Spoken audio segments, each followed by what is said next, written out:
Hey everyone, this is Philip. I'm one of the research managers, and Giannis, one of the other research managers for weTHINK.eu's UAV, UGV Emerging Threats Working Group.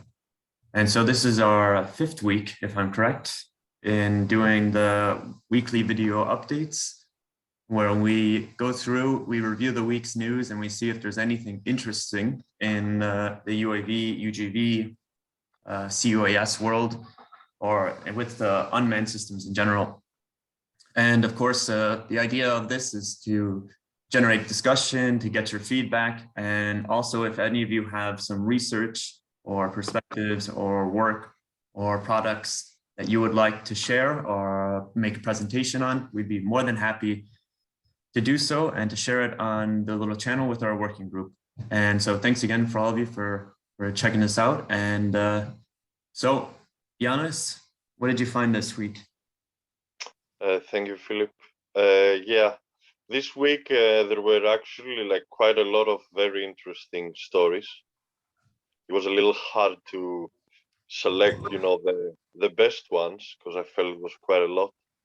The first story I found very interesting comes from Ukraine, where Ukraine is using $10,000 drones to drop bombs on Russian troops.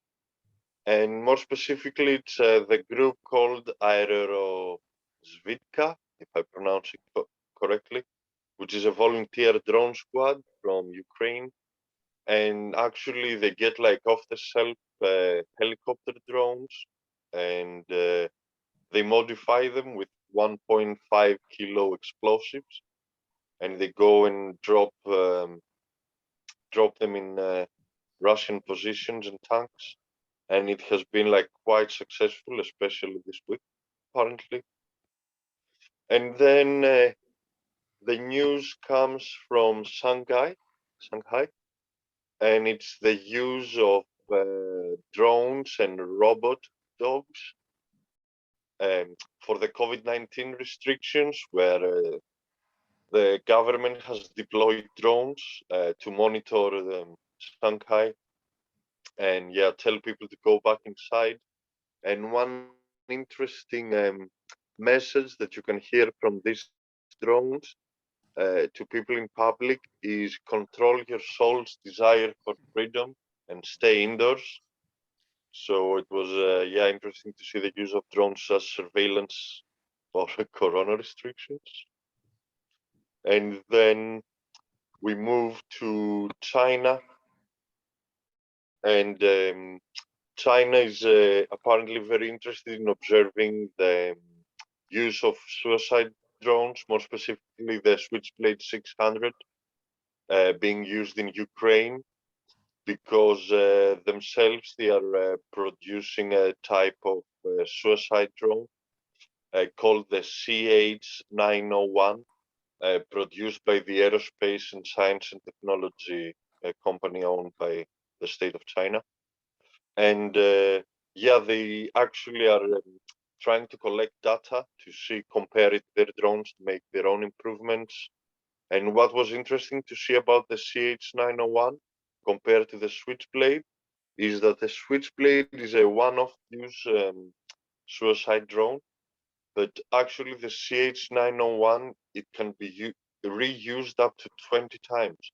It can be recovered after the initial attack and be reused, which I think is a very interesting aspect to see in future suicide drones. Yeah. And then we move to Ukraine again, and this is more of a cultural news, but the TB2 is becoming a symbol for Ukrainian resistance. People post photos about it and tweet it and talk about it, and it's getting a cultural status in Ukraine as a symbol of resistance. I think it shows actually the future of warfare, that it used to be for other groups and other countries like the Kalashnikov AK-47, like a symbol of resistance, but now we can see drones becoming that. So I think it clarifies the switch in warfare. No. What did you find interesting this week, Philip? Do you know if this video plays the song? Oh no, I did not check it. If you can. Let's see if it works. I'm curious. I don't know if the video will pick up this recording, but I want to hear the song. No, maybe not. Maybe it's not working because it's the recording. Yeah. Nope. Okay, maybe next time. Or maybe it'll start playing in the middle of my talk. Okay. Wait. Hold on. We could have it after this commercial.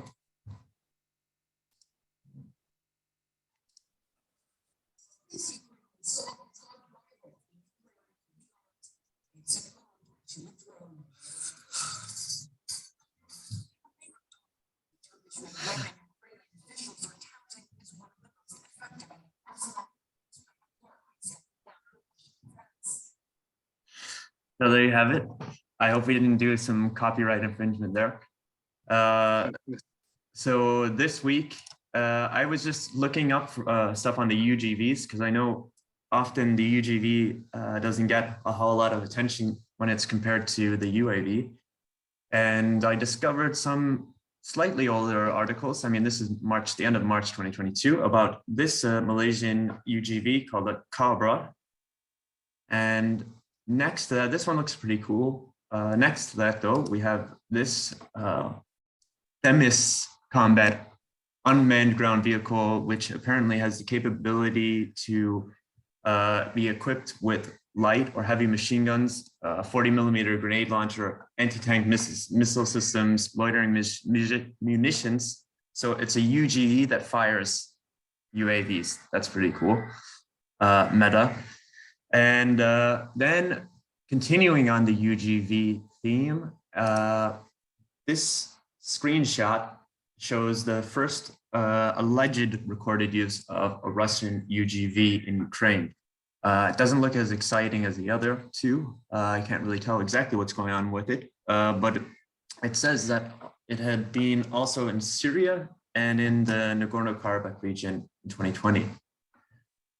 So continuing on the Russian side of things, we had mentioned in one of our last few episodes the question about Russian drones and why we weren't seeing them, what was going on. But according to this article, which actually came out around the time that we had that question, it seems that Russia has had some drones in the air, and this one happened to crash in Zagreb. And it appears to be an old Soviet era reconnaissance plane that has somehow been fashioned into a drone, which I can understand given the historic trajectory of UAV and drone technology. And I think, wasn't there something you had seen, Yana, with like, I don't know, some camera, some MacGyver kind of Russian drone? Yeah, there was an Orlan drone a Russian drone that they used to directing laser-guided artillery. And it fell in Ukraine. And after they took it apart, I'm not sure if it's propaganda, but they found a DSLR Canon camera that you can buy from the store, that it was glued on the drone for surveillance. Nice. Quite MacGyver. This is the innovation that we're hoping to explore with our 600-person survey for the war game coming up, with weTHINK's partnered with CART war game in the coming weeks. So there you have it.